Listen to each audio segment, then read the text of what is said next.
Olá pessoal, tudo bom? Hoje nós vamos continuar o nosso assunto sobre reprodução. Gametogênese. Gênese é origem, tá?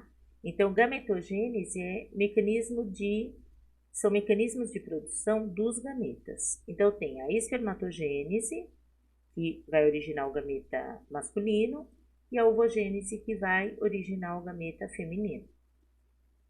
Então, vamos falar da espermatogênese primeiro.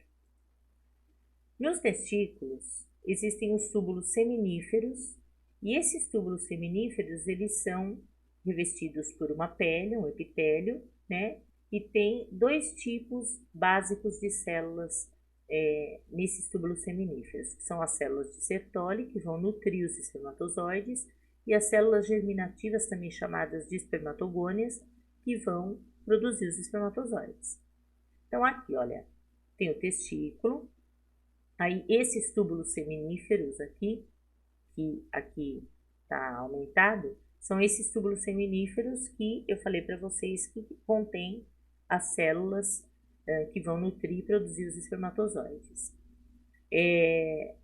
Após essa produção aqui do espermatozoide, ele fica nessa parte aqui, que é chamada de epidídimo, tá? Onde ele vai amadurecer, vai ganhar mobilidade, né, que é o flagelo, e depois ele vai para esse ducto deferente, que é onde ele vai subir, passar pelos órgãos e depois poder descer pela uretra, né? Isso depois na próxima aula eu mostro para vocês com mais detalhes no sistema reprodutor masculino, tá?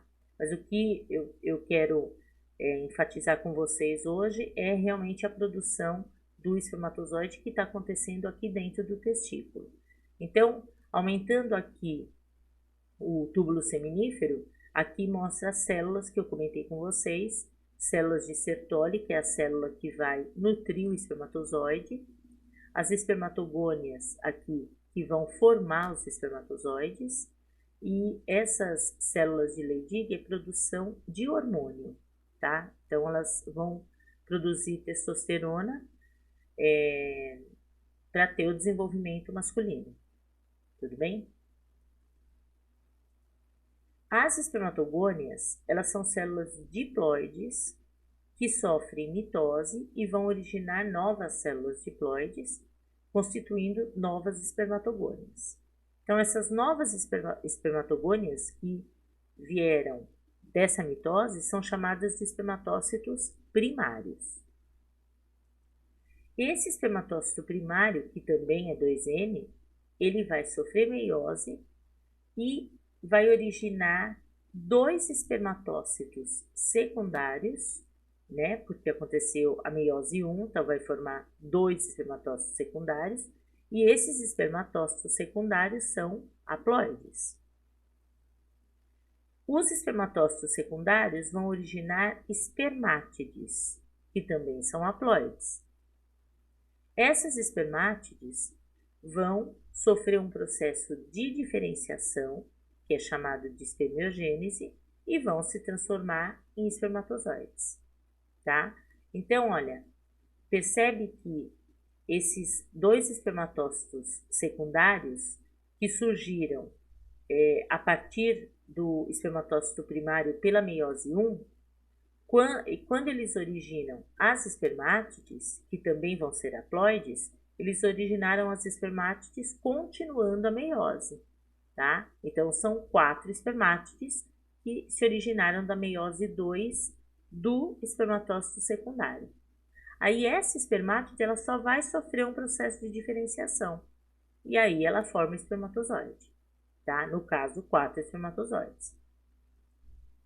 Então, olha aqui, que fica mais fácil de entender. Tem a espermatogônia, aí essa espermatogônia, ela vai, por mitose, originar o espermatócito primário. Aí, esse espermatócito primário, então, aqui continua sendo diploide. Esse espermatócito primário vai sofrer a meiose 1 e vai formar dois espermatócitos secundários, que aqui no caso são N, né? porque vieram da meiose 1. Aí esses espermatócitos secundários sofrem o processo da meiose 2, formando 4 espermátides, todas N. E aí, a partir das 4 espermátides, vem a diferenciação, que é chamada de espermiogênese, formando os 4 espermatozoides. Tudo bem? Fases da espermatogênese. Tem a fase de multiplicação, que é onde vai ocorrer as divisões mitóticas lá nas espermatogônias. A fase de crescimento, que é o desenvolvimento dessas espermatogônias. E, no final dessa fase, surgem os espermatócitos primários. Esse desenvolvimento das espermatogônias é, na verdade, proveniente das mitoses, né? Vai aumentar a quantidade de espermatogônia. E aí essa fase de crescimento vai até a formação dos espermatócitos primários. A maturação é a fase, é todo o conjunto de processos que vai desde o início da meiose, tá? Lá no espermatócito primário, meiose 1, até a formação dos espermatozoides, que é a diferenciação da espermátide que se originou da meiose 2. Então, olha aqui, tem lá célula germinativa, sofreu mitose, formou as espermatogônias, tudo 2N. Aí, novas mitoses, novas espermatogônias. Então, esse é o período germinativo. Aí, vem o período de crescimento. Então, essas espermatogônias vão formar o espermatócito 1, que é 2N. Esse espermatócito 1 vai passar pelo processo da meiose 1 e vai formar 2 espermatócitos 2. Esses são N, porque eles são provenientes da meiose 1. Aí, esses espermatócitos 2, eles vão sofrer meiose 2 e vão formar 4 espermátides, que são N, certo? Porque eles fazem parte da meiose 2, então formação de 4 células N. Aí vem o processo de diferenciação, que é esse amadurecimento e formação de espermatozoides a partir da espermátide, formando de cada espermátide, 4 espermatozoides. Então, aqui está o espermatozoide, que tem a cabeça, onde ele tem o acrossomo e o núcleo, que carrega lá os cromossomos. Esse acrossomo foi formado pelo complexo golgiense, que aqui dentro tem enzimas que vão fazer a perfuração do ovócito e da formação do óvulo, né? Porque na verdade é o ovócito que fica lá na tuba uterina, esperando, vamos dizer assim, o espermatozoide entrar, e a partir do momento que ele entra, que ele fecunda, aí sim recebe o nome de óvulo. Aqui é a peça intermediária, que tem muitas mitocôndrias para fornecer energia para o flagelo se movimentar, certo? Ovogênese. Também é chamada de ovulogênese, tá, pessoal?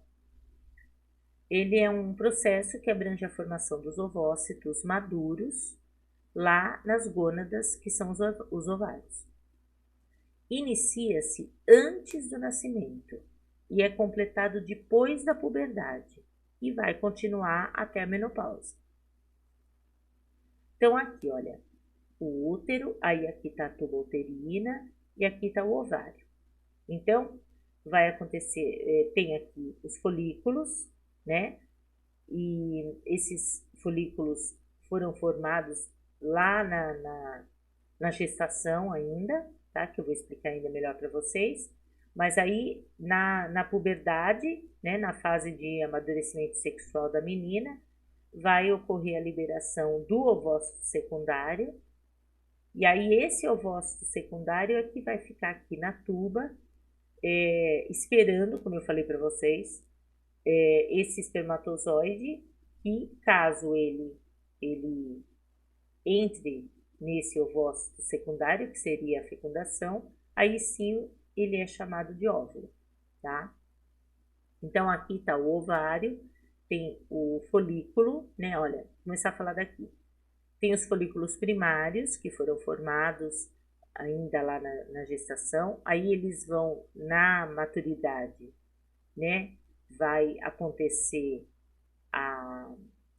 o amadurecimento desse folículo até a ruptura do ovócito secundário. Isso seria a ovulação. Depois que ocorreu essa ruptura, essa liberação do ovócito secundário, aí ocorre essa formação do corpo amarelo, tá? Também chamado de corpo lúteo, onde vai ocorrer a produção de hormônios para manter, vamos dizer assim, uma gravidez, caso tenha ocorrido a fecundação, e se não tiver ocorrido a fecundação, ocorre uma degeneração desse corpo amarelo, promovendo uma alteração hormonal que eu vou explicar para vocês aí no outro slide. Então, voltando, você tem lá os folículos primários, eles vão ter um desenvolvimento deles, um amadurecimento, vai formar o folículo maduro. Esse folículo maduro vai ser liberado, que no caso é o ovócito secundário, isso é a ovulação, e após essa ovulação vai ter a formação do corpo amarelo, que vai se manter caso tenha gravidez, ou vai degenerar caso não tenha acontecido a fecundação, tá? Fases da ovogênese. Então, tem a fase de multiplicação. Então, ocorrem mitoses, aí as células germinativas vão aumentando em quantidade, né, por conta da mitose, e vão originar as ovogônias, tudo 2N. Essa fase, ela vai até o final do primeiro trimestre de gestação. E a menina, ela nasce com uma quantidade limitada de aproximadamente 400 mil folículos, tá? Isso é aproximado. Crescimento. As ovogônias, elas continuam sendo formadas, inicia-se a primeira divisão da meiose, que é interrompida na prófase 1. Então, olha, lá ainda, na vida intrauterina, essas ovogônias lá na menina são formadas, né, por mitose, e elas vão iniciar a meiose 1. Só que vai parar na fase da prófase 1, parou a divisão. Aí vai acontecer o crescimento dessas ovogônias por acúmulo de substâncias de reserva, e essas ovogônias vão se transformar em ovócitos 1, que são 2N, tá? E essa fase vai permanecer até a puberdade, certo? Então, parou-se a divisão celular na vida intrauterina aqui, no ovócito 1, e vai permanecer até a puberdade. Porque aí, para continuar a divisão da meiose, para sair da prófase 1 e continuar, precisa dos hormônios, que aí vem o amadurecimento da menina na puberdade, certo? Aí vem a maturação. Desses 400 mil ovócitos 1, 2N, apenas 350 ou 400 se transformarão em gametas maduros, um a cada ciclo menstrual. Então, essa fase vai se iniciar por volta de 11 a 15 anos de idade, que é quando ela vai começar a menstruar. Quando o ovócito 1 completa a primeira divisão da meiose, lembra que tinha parado na prófase 1, tá? Ó, ela foi interrompida na prófase 1. Então, quando ele completar essa meiose 1, vai, até chegar lá na telófase, vai formar duas células. Uma delas vai se desintegrar. Essa que se desintegra é chamada de primeiro glóbulo polar ou corpúsculo polar. A outra vai se transformar em ovócito 2. São N, né? Porque eles estão vindo da meiose. Esse ovócito 2 vai sofrer a segunda divisão da meiose e vai originar o segundo glóbulo polar, ou corpúsculo polar, que também vai desintegrar. E o ovócito 2 também vai originar o óvulo, que é o gameta, certo? Então, ocorreu a formação do primeiro glóbulo polar, ele foi degenerado. Depois, na meiose 2, aconteceu a formação do segundo glóbulo polar, que também foi degenerado. E sobrou um gameta só. Então, olha só. Tem a célula germinativa, ela sofreu mitose, formou as ovogônias. Tudo 2N. Aí essas ovogônias sofrem mitose e formam novas ovogônias, certo? Isso é o período germinativo. No período de crescimento, cada ovogônia vai formar o ovócito 1, que continua sendo 2N. Aí esse ovócito 1 vai passar pela meiose 1 e vai formar o ovócito 2 e um glóbulo polar. Tá vendo? Ele formou, por conta da meiose 1, duas células. Só que uma é o ovócito 2 e a outra é o glóbulo polar.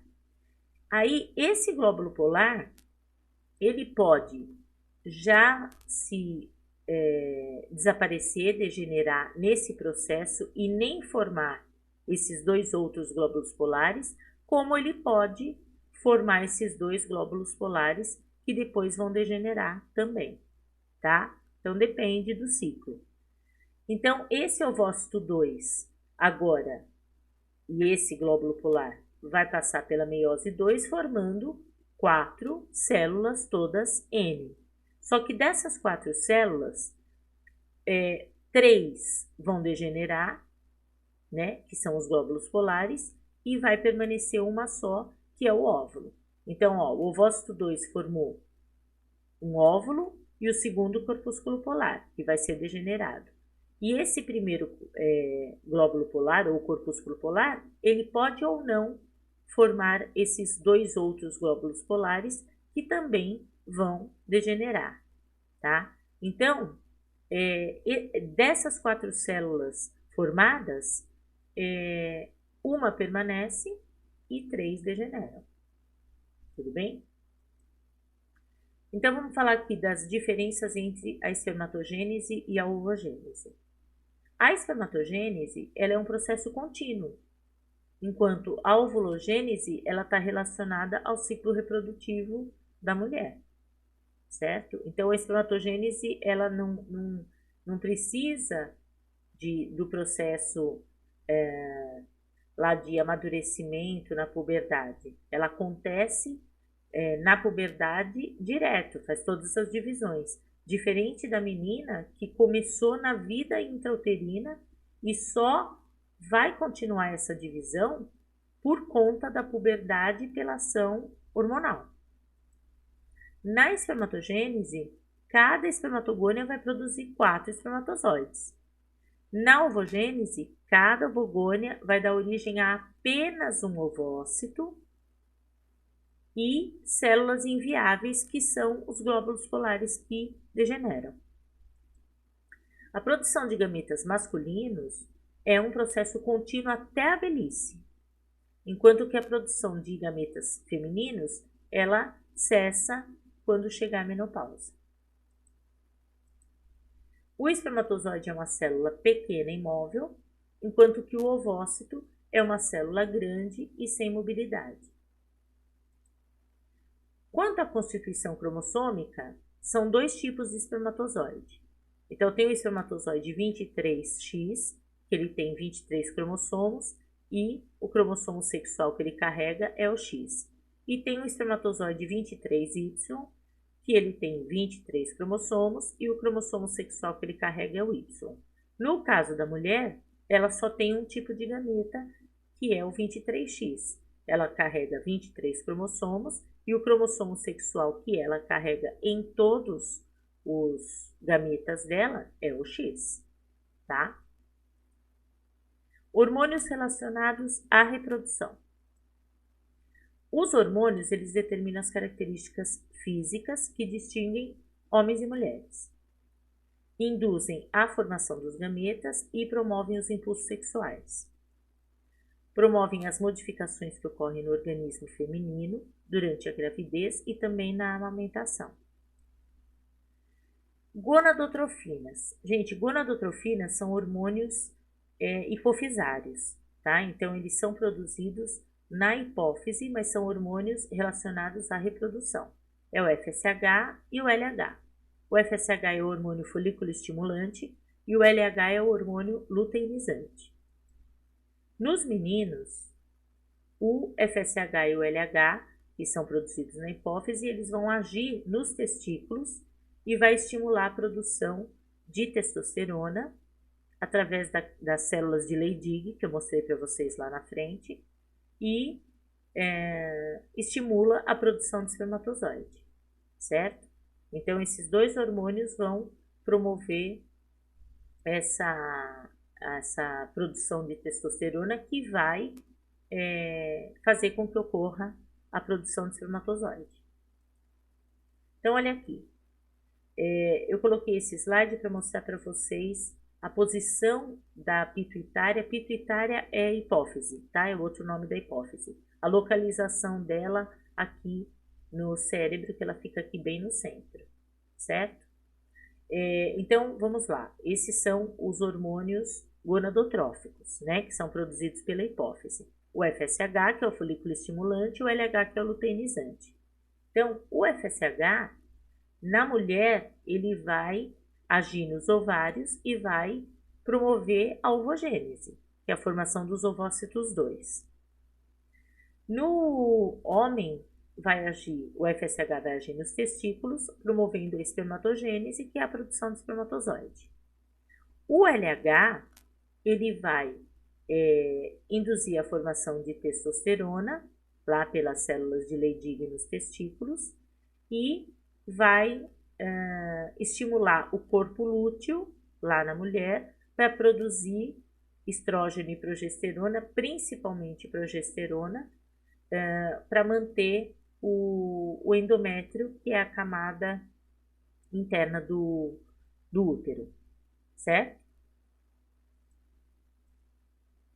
Nas meninas, o FSH vai atuar nos ovários, estimulando o desenvolvimento dos folículos ovarianos. O LH, ele é responsável pelo rompimento do folículo maduro e pela liberação do óvulo, certo?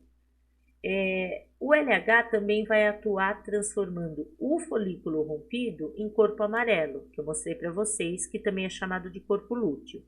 Aí, esse corpo amarelo ou corpo lúteo, ele vai produzir a progesterona, certo? Então, vamos lá. Hormônios sexuais femininos produzidos no ovário. Porque nós falamos dos hormônios gonadotróficos que vão atuar no ovário e nos testículos. Agora nós vamos falar dos hormônios que são produzidos no ovário e depois fala os que são produzidos no testículo. Então, o estrógeno, ele vai determinar o aparecimento das características sexuais secundárias da mulher, certo? Que é todo o desenvolvimento e amadurecimento sexual. Vai induzir o amadurecimento dos órgãos genitais e promover o impulso sexual. Então, essa é a função do estrógeno ou estrogênio. A progesterona vai atuar na preparação da parede uterina para receber o embrião, que é esse hormônio que é produzido lá no corpo lúteo, que eu falei para vocês, após a ovulação. O hormônio masculino é a testosterona, que foi produzido lá no testículo. Ele é responsável pelas características sexuais secundárias masculinas também, tá? Que é quando fala característica sexual, é toda a mudança que acontece de menino para adolescente, tá? Na mulher a mesma coisa. Então, aqui vai induzir o amadurecimento dos órgãos genitais e vai promover os impulsos sexuais. Controle hormonal e ciclo menstrual. No primeiro dia da menstruação, a hipófise produz dois hormônios, o FSH e o LH. que são os hormônios gonadotróficos. O FSH, ele vai ser liberado no sangue e vai atuar lá no ovário, fazendo com que ocorra o amadurecimento de folículos, tá? Que contém o ovócito primário. As células foliculares vão produzir o estrógeno, que também vai ser liberado no sangue. Por volta do 13º dia, isso se nós estivermos falando de um ciclo de 28 dias. Então, quer dizer, lá quase na metade do ciclo, porque assim, os ciclos variam de 20 a 45 dias. Então, aqui estou dando um exemplo que é o ciclo mais comum de 28 dias, certo? Então, sempre o raciocínio é esse, é a metade do ciclo, tá? Então, por volta do 13º dia, lá num ciclo de 28 dias, as concentrações de estrógeno elas vão estar bem altas. E aí elas vão ativar a hipófise a parar de liberar o FSH e liberar o LH. Então, por que isso?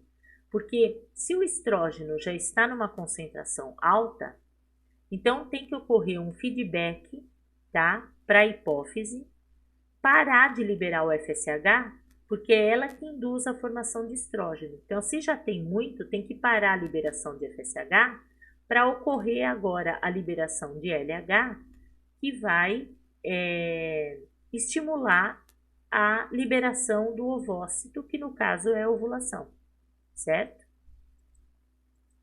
Então, o LH é que vai causar a ruptura do folículo e a liberação do óvulo. Então, por isso que ocorre esse estímulo para que a hipófise pare de liberar FSH e libere LH. Isso lá, mais ou menos na metade do ciclo. O restante do folículo ele vai se transformar no corpo lúteo, lembra que falei para vocês, ou corpo amarelo, que produz a progesterona. Aí essa progesterona é que vai atuar no desenvolvimento do endométrio. O endométrio é a camada interna do útero. Se não ocorrer a fecundação, o corpo lúteo vai degenerar. E aí ele não vai mais produzir progesterona e assim esse endométrio vai começar a descamar. Que aí sim vai acontecer a menstruação, certo? Então, a menstruação acontece quando cai a taxa de progesterona. E essa taxa de progesterona, ela vai cair no momento que o corpo lúteo é degenerado. Agora, se ocorrer a fecundação, não vai acontecer a degeneração do corpo lúteo. Então, a progesterona ela vai se manter numa concentração alta.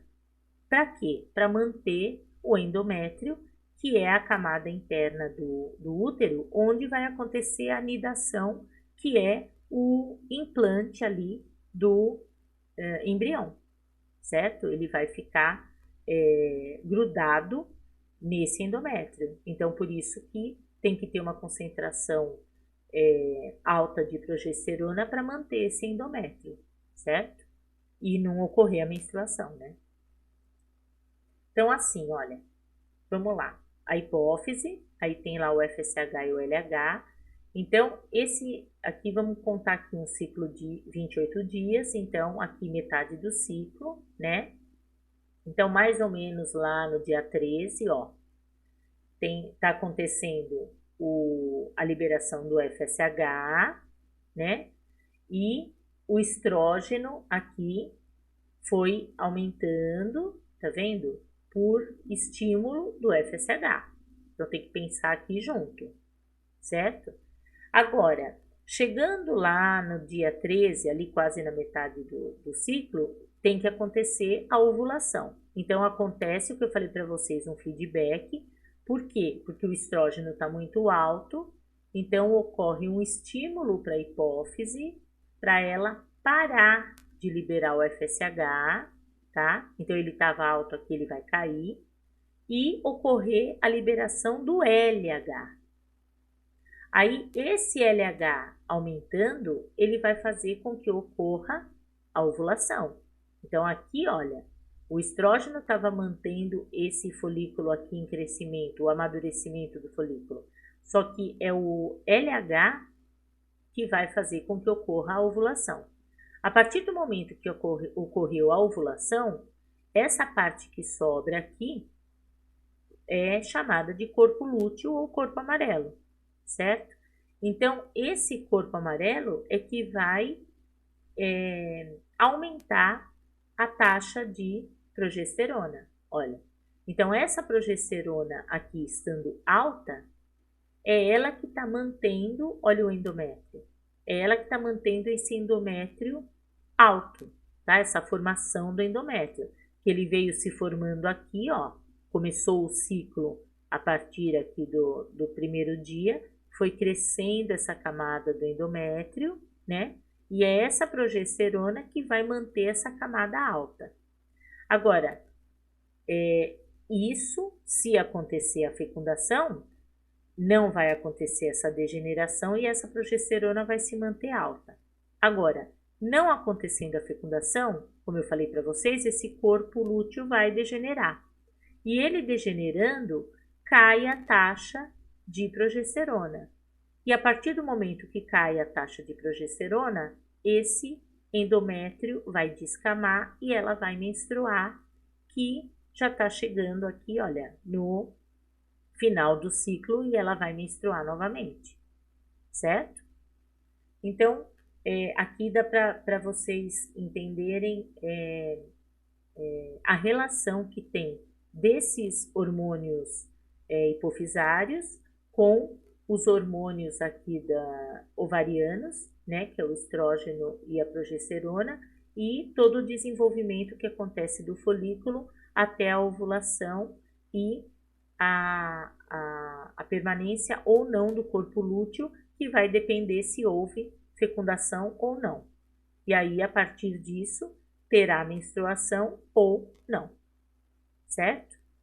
Bom, pessoal, essa aula eu termino aqui e na próxima nós vamos finalizar esse assunto de reprodução, que aí eu vou explicar com mais detalhes o sistema reprodutor masculino e feminino, tá bom? Um beijão para vocês e até a próxima aula. Tchau, tchau.